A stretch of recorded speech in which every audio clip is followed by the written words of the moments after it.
Hanımlar beyler, herkese merhaba. Bugün biraz AI konuşacağız. Sabah kalkıyoruz, AI bizi üzecek, ayranımız dökülecek, işsiz kaldık. Ne yapacağız? Yanıyoruz, bitiyoruz haberleriyle. Akşam yatıyoruz. Ne olacak bu yapay zeka diye. Biz de yazılımcı gözüyle biraz üzerine konuşalım istedik. Ben 20 yıla yaklaştı yazılım geliştiriyorum. Özgür'ün de bayağı bir oldu değil mi? Yani ben de işte 2010'da mezun oldum. Bir ara küstüm bilgisayarlara bir süre yapmadım bu işi ama yine bir 10 senedir falan herhalde bir şeyler yapıyoruz. Tabii bir de ben alaylı yazılımcıyım. Sen mekteplisin. Evet, çok da bir faydasını görmedim ama.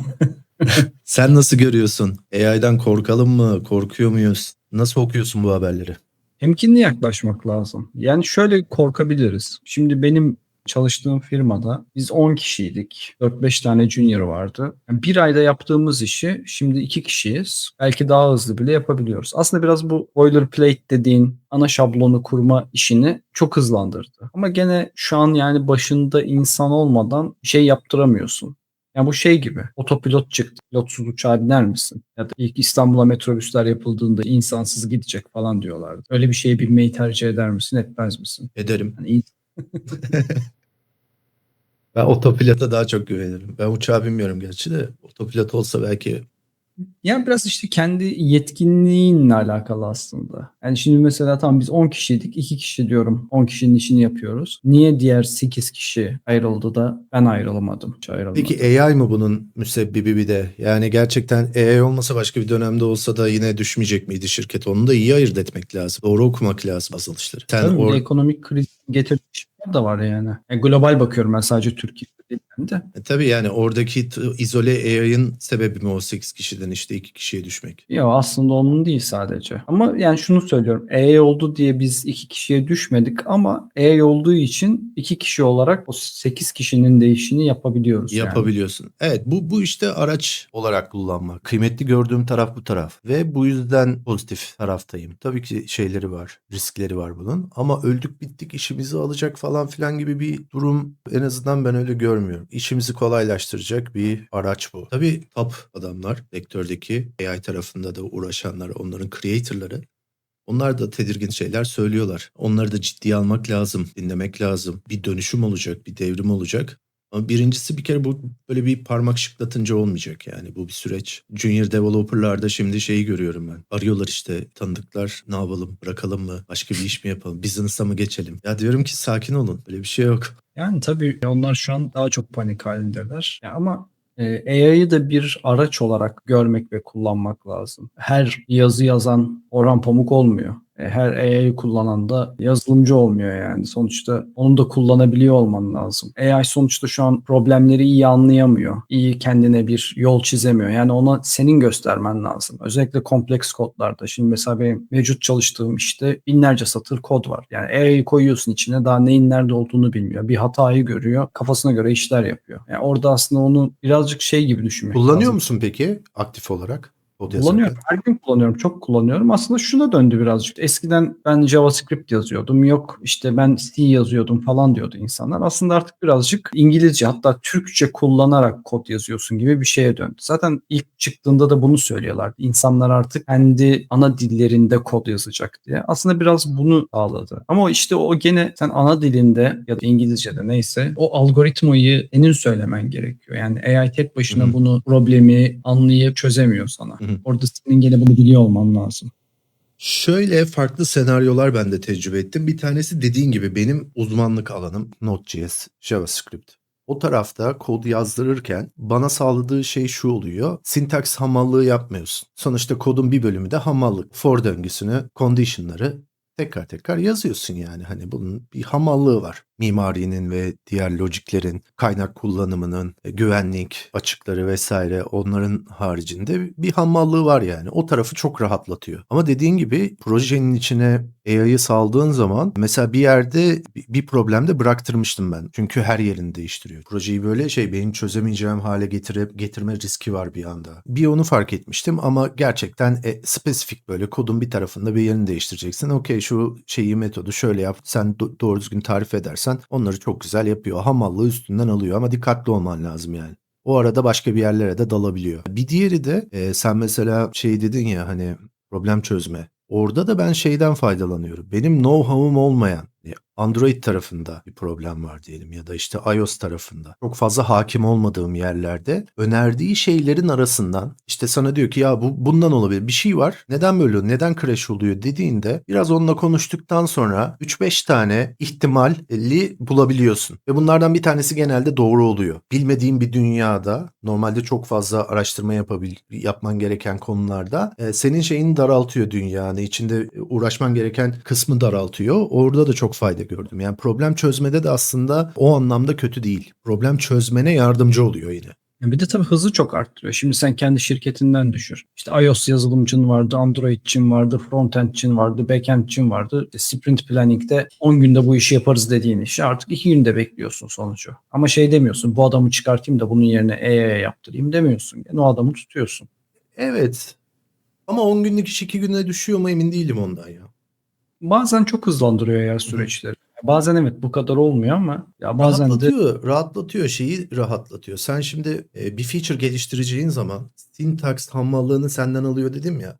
Ya sonuçta bir feature'ı sen videolar böyle de grafik tasarımda da vardır. Adam işte 5 dakikada çizdiği bir resim aynı resmin işte bir saatte çizdiği ve bir günde çizdiği farklar var. Ama kalitesi çok fark ediyor. Development'ta da öyle. Senin harcadığın zamanla oraya verdiğin emekle işin kalitesi değişiyor. Harcadığın vakti düşürdükçe borçlanıyorsun aslında. O anı kurtarıyorsun ama ileriye doğru scalability'si düşüyor, performansı düşüyor. Sonradan çıkacak güvenlik açıkları bırakabiliyorsun. Hamallıktan kurtulunca onlara biraz daha zaman harcayabiliyorsun. Daha kaliteli iş çıkıyor aslında. Çok bizde şey değişmiyor. Yani 10 günlük iş 2'ye düştü gibi hiç olmadı.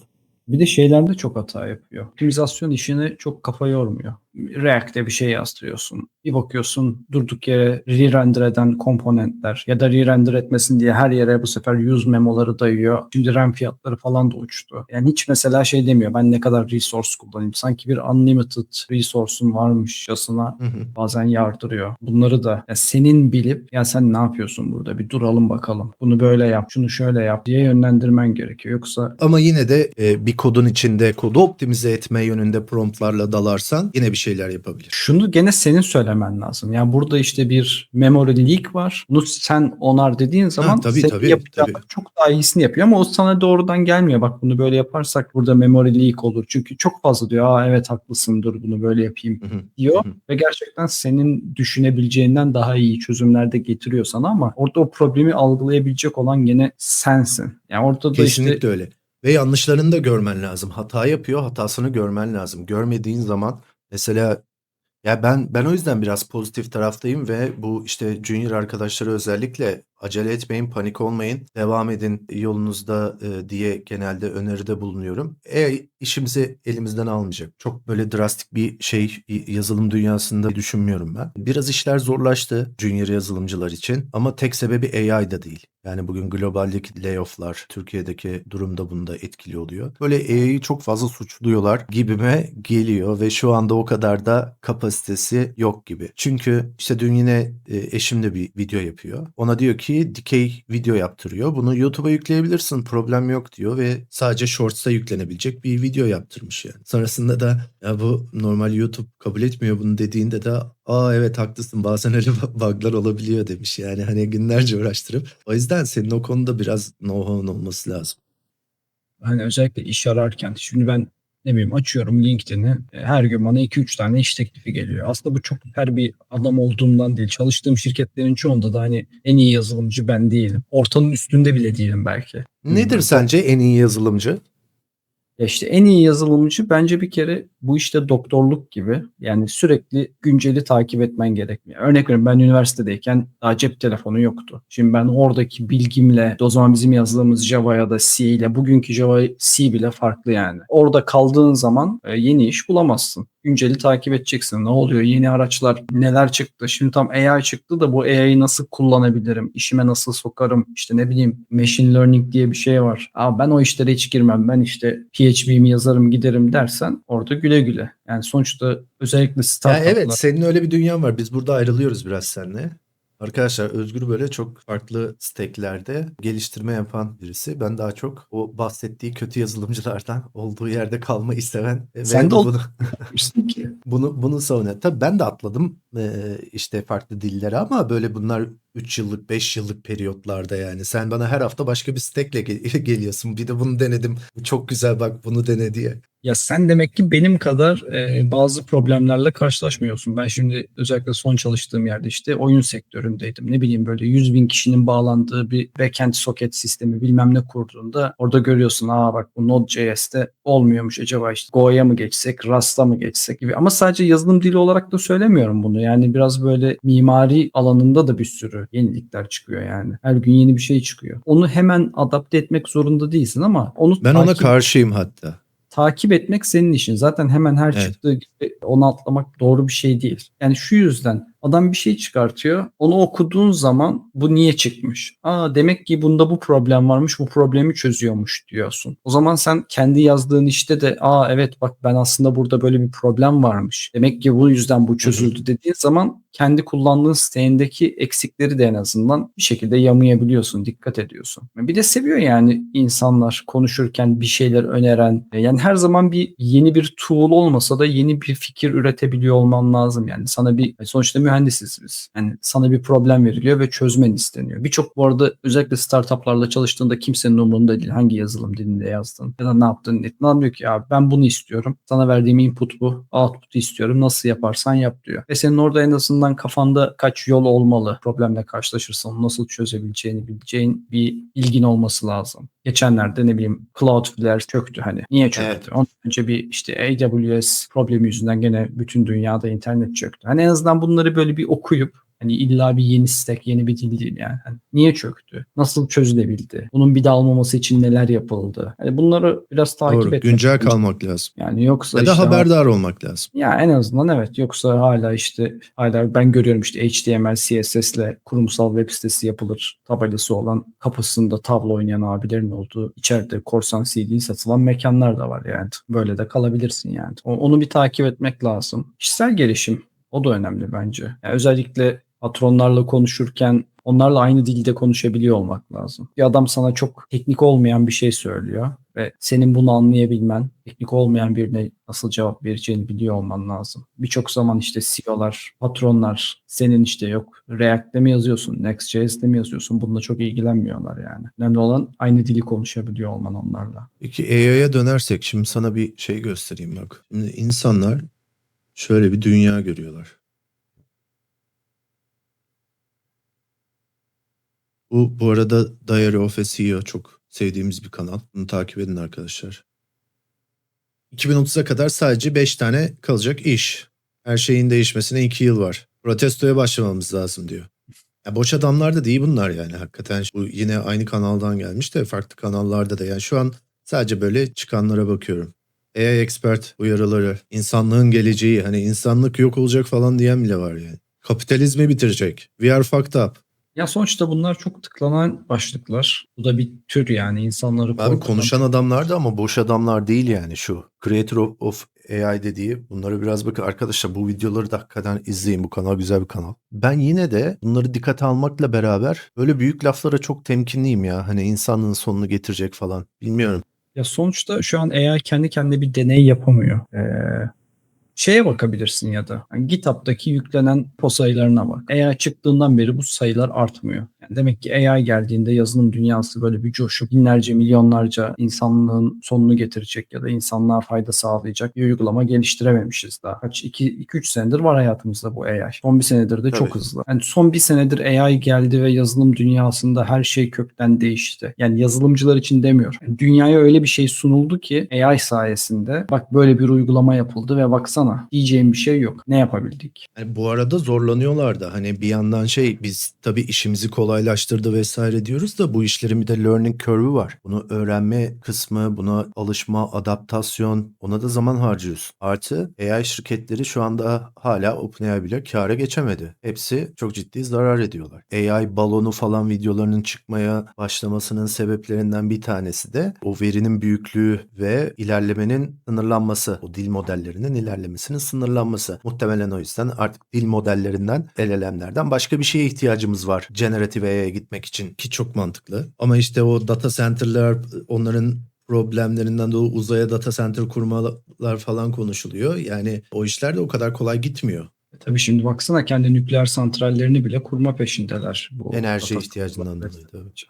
Sonuçta content'i insan yaratıyor. İnsanın yarattığı, özellikle yazılım için konuşayım ben, bilmediğim alanlarda konuşmayayım da. Ne bileyim, sen bir sorun yaşıyorsun. Stack Overflow'a yazıyorsun. Başka bilgili bir abi ya da abla neyse ona cevap veriyor. Sorunun çözülüyor ve AI da bunu alıyor. Ha, bu böyle çözülüyor demek ki deyip işliyor. Sonuçta o sorunu kendi kendine hala çözebilecek, yani insan bilgisi, o inputları yani birikimi olmadan hala bir şey çözemiyor. Ya da kendi kendine bir deney yapıp ihtiyaç bulup sana gelip şey demiyor. Evan You gibi. Abi işte Angular böyle iyi, işte React de böyle iyi ama ben ikisini birleştireyim, Vue.js diye bir framework yapayım dediği gibi AI gelip sana demiyor. Abi siz bunları kullanıyorsunuz ama işte frontend'de bunlar bak bok gibi oluyor. Al ben sana böyle bir framework yaptım gibi bir şey Bir de çok yaratamıyor.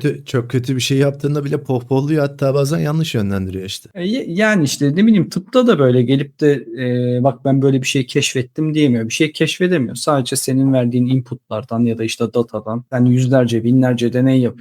O deneyi analiz ediyor sana. Oradan güzel sonuçlar çıkartabiliyor ama o deneyi yapmak onun aklına gelmiyor. Ya da o deneyi o yapamıyor şu an. O yüzden Yani yapamaz zaten, bir şey sadece bir dil modeli baktığın zaman. ya şu an öyle olduğu için hani ben insanlığın sonunu getireceğini düşünmüyorum. Ha, şöyle sonunu getirebilir. Yaşlılar ve yeni nesil çok her şeye atlıyorlar. Mesela işte Facebook'ta görüyorlar işte köpekli möpekli yapay zeka videoları, işte görüyorum teyzeler hemen bunu paylaşmaya başlamışlar. Aman tanrım, görüyor musunuz ne kadar akıllı hayvanlar. Yani onun yapay zekayla üretildiğini daha o teyzeler amcalar ayırt edemiyorlar. Bir yandan da şimdi gençlerin elinde işte bu ChatGPT ile falan ya da özellikle bu Grok böyle bayağı cezbedici. Onunla sohbet ediyorlar. Onun her söylediğini gerçek olduğunu düşünebilir çocuklar. Yani gençler ya da onun tavsiyelerini. Sonuçta o tavsiyeler de Google'da orada burada işte birilerinin yazdığı ya da işte tweetlerden derlenen şeyler. Gerçek değil. O yüzden yapay zekayı çabuk manipüle edebilirsin. Yani sana gerçekçiliği olmayan, sırf Reddit'te yazıldığı için, gerçek olduğunu düşündüğü için sana söylediği sonuçlar çıkartabilir. İkisi gibi. Ben bunu araştırdım, işte tarih kitaplarına baktım, sonuçta budurdansa hemen oradan duyduğu bilgiyi gerçek gibi kabul edip hata yapabilirler. Aynı şeyi kötü bir arkadaş da yapabilir.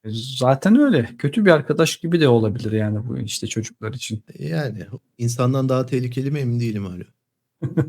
İnsandan daha tehlikeli mi? O da sonuçta filtresiz insanların sonuçlarını şey olduğu için.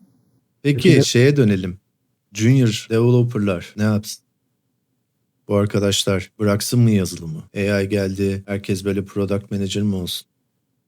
Ya şimdi benim son 5 senedir hep yurt dışına çalıştım ben. İşte startuplarla ya da yabancı firmalarla çalıştım. Orada bir istisna senle çalıştım işte Türkiye'de de. Hiçbir işe görüş, yani mülakatta işte ne bileyim ya bana bir CV gönderir misin ya da işte bir şöyle bir proje var çalışır mısın diyenlerin hiçbiri bana hangi okuldan mezun olduğumu sormadı. Tamam, Koç Üniversitesi diplomam var ama çekmecede duruyor. Kimse bunu sormuyor artık. İlla o üniversite bu üniversite artık kalmadı birazcık. Bana hep şunu soruyor ya da nerede çalıştığımı da sormuyorlar bu arada. Sen daha önce nerede çalıştın bir bize söylesene de demiyorlar. Hep sordukları şu: sen ne yaptın?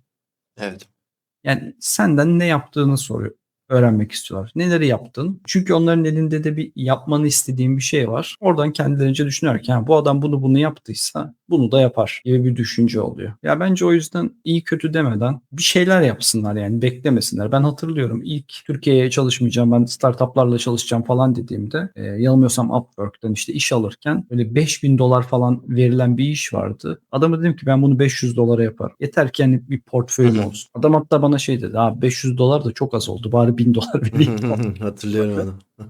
Ama ondan sonra adama ben yani $1.000 gibi bir paraya işte hem bir Chrome extension yazdım, hem bir iPhone uygulaması yaptım, hem bir Android uygulaması yaptım. Ve ondan sonra bir sonraki işimde bak ben bunları yaptım diyerek daha iyi bir iş alabildim. Ondan sonra hep böyle üstüne koya koya gittim. Yani birazcık bu ne yaptığın şeyi önemli. Yani ben de şu an bir mülakata girecek olsam ve bir junior'la görüşecek olsam bunu sorarım yani. Hani şeyi sormam artık, işte nasıl bu div'i center edersin ya da işte bu use effect'i nasıl kullanırsın, işte ne bileyim. Ben hiç sormadım. Yani yıllardır mülakat yapıyorum. Hiç o şekilde soru sormadım. Ya da işte Go rutinde nasıl yazıyorsun falan filan, işte ne bileyim Mongo'ydu, şuydu buydu, Postgres'ti, hiç bunları sormam yani. Sadece işte ne yaptın, bana Bu yaptığın arada şeyleri sorulabilir. Yani onlar var. Hazırlıklı olmak lazım. Şey gibi olmasın. Yanlış yönlendirmeyelim. Çıkabilir. yapıyor zaten bu arada. Tabii. Kimse de lead koddan bir şeyler istiyor yani. Şey düşünüyorum ya. Ya ben şimdi isim vermeyeyim ama senin de bu isim vermeme mevzusunun çok dalgasını da geçtik ama. Verme sen yine. Ee, Türkiye'den bir firma, seninle çok görüşmek istiyoruz işte, ne olur tam aradığımız adamsın diye böyle bayağı benim yani LinkedIn'den taciz etti. 4-5 kere mesaj attılar. Ya istemiyorum dedim. En sonunda tamam dedim, hadi gel görüşelim. Sonra dediler ki ya çok basit bir mülakatımız var. Hani sen zaten bunu geçersin falan filan dedim. İyi dedim. Ekran paylaşımı böyle. Bir baktım 4 tane abi böyle oturuyorlar karşımda ekranda. Ya bana işte bir fonksiyon yazdırdılar. Sonra bu fonksiyonun işte şöyle bir input gelirse ne kadar işte CPU harcar, işte ne bileyim exponential, işte logaritmik nasıl gider, bu log n mi olur bilmem ne, böyle sorularla bir anda böyle üniversite yıllarıma döndürdüler beni.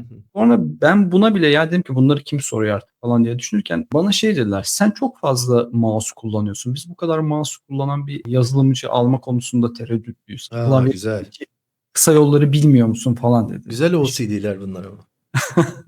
Ya ben mesela şaşırdım ve gerçekten bende şey oldu. Ulan dedim, ben bu kadar zamandır kullanıyorum. Niye bu işte VS Code'daki kısa yolları da biliyordum bu arada ama hani mouse'a daha kolayıma geliyor benim açıkçası. Bir hafta mouse'u bilgisayarımdan uzağa koyup sadece klavyeden işlerimi yapmaya çalışmıştım. Aslında o firmayla bir daha görüşmedim. Olmadı da zaten. Ama ben kendi kendime acaba bu gerçekten bir eksiklik mi diye böyle bir tribe girip buna da asılmıştım. Ya bu işte ben şeye okeyim. Şimdi shortcut çok güzel, tamam mı? Ben de bayılırım. Görsem birini takdir ederim. Bunlar güzel şeyler ama buna bu kadar böyle mülakatta şeye koymak bana çok kastırmak gibi geliyor. Yani biraz daha böyle şeyin, nasıl diyeyim, işin amacından kopup şekilciliğe takılmak gibi geliyor. O yüzden OCD diyorum. Yani tamam, güzel bir şey, takdir edelim bunu. Olursa çok güzel ama amaç bu değil ya. Yani neden ona böyle takılıyorsun? Onu anlamıyorum. Onu işte bu büyük laflar gibi bu kastırmalara da şey yapıyorum yani. Sevmiyorum. Sen bana ulaşmışsın işte, ya sen işte bir oyunda baş mühendismişsin. Şu an bakıyoruz biz işte Steam'den işte 120 bin falan anlık oyuncu var. Bunu nasıl handle ediyorsun? Senin gibi biri işte bize çok lazım falan filan diye böyle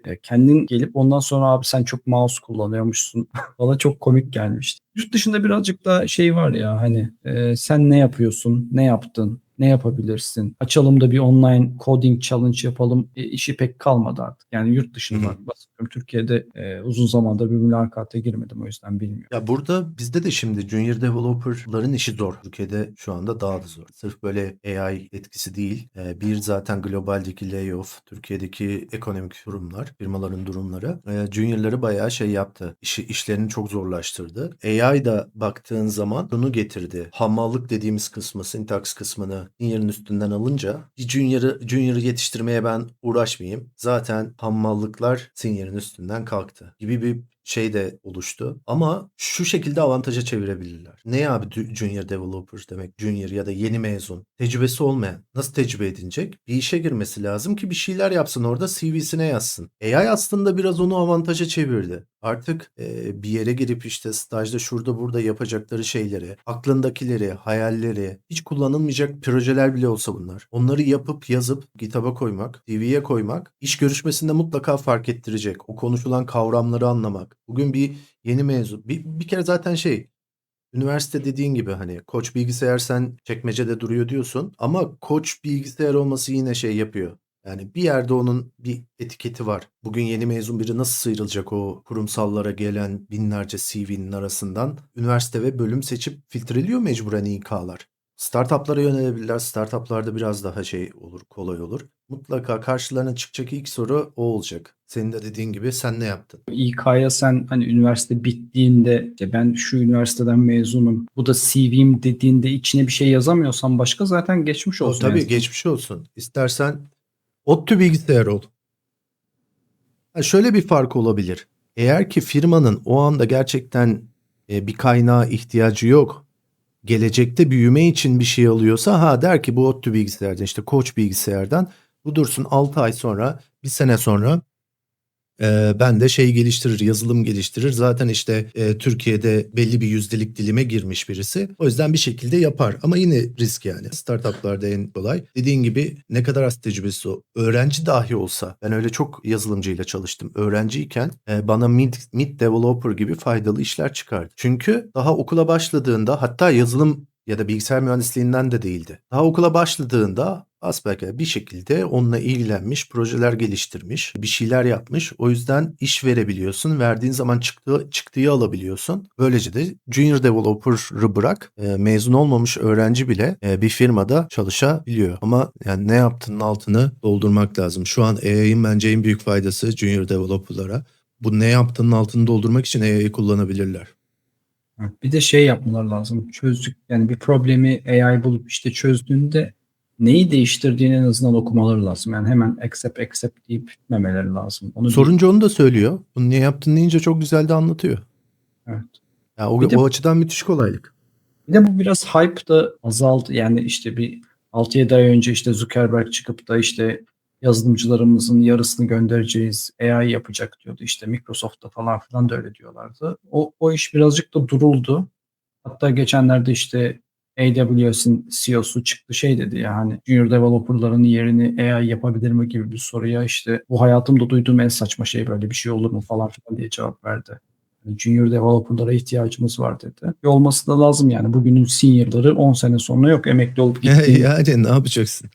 Bugün işte Avrupa'daki eli tutan tekniker problemi Türkiye'de de başladı işte. Geçenlerde seninle konuşmuştuk yani bugün. Prizi bağlayacak, ampulü takacak adamlar yok yani. O junior developer olmazsa sen 5 sene sonra nerede senior developer bulacaksın? O zaman şöyle diyelim arkadaşlar, AI'dan korkmayacağız. İnsanlığı falan da yok edemez. Belki de eder, bilmiyoruz ama bizi bitirecek falan böyle büyük laflara temkinli yaklaşacağız. Dinleyeceğiz, izleyeceğiz. Alabileceğimiz şeyleri alacağız ama hayatımıza devam edeceğiz. Bunlar böyle bir anda olmayacak ve dedikleri gibi de olmayacak. Bir şeyler değişecek. Evet, işte endüstri devrimi, sanayi devrimi öyle zamanlar oldu. Şimdi AI ile belki bir devrim olur, belki olmayabilir, patlayabilir, bilmiyoruz.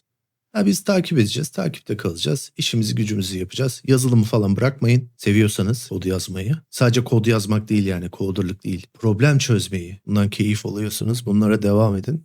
Son sözle bitireyim bari. Biz okula ilk başladığımızda hocamız bize şey demişti. Bir işte biyoloğun işi büyüteç değildir. Büyüteci problemleri algılamak ve çözmek için kullanır. Yani siz de bilgisayar mühendisisiniz. Sizin işiniz de bilgisayar değil. Sizin işiniz bilgisayar kullanarak problemleri çözmek demişti. O yüzden AI geldi artık ben kod yazamıyorum, yazmayacağım demek bu işi bitirmiyor. Daha büyük problemleri daha hızlı çözebileceğimiz anlamına geliyor. Kariyer tarafında yine başka konuları da konuşuruz. Bugün biraz AI'den geçti ama sorularınızı paylaşın bizimle.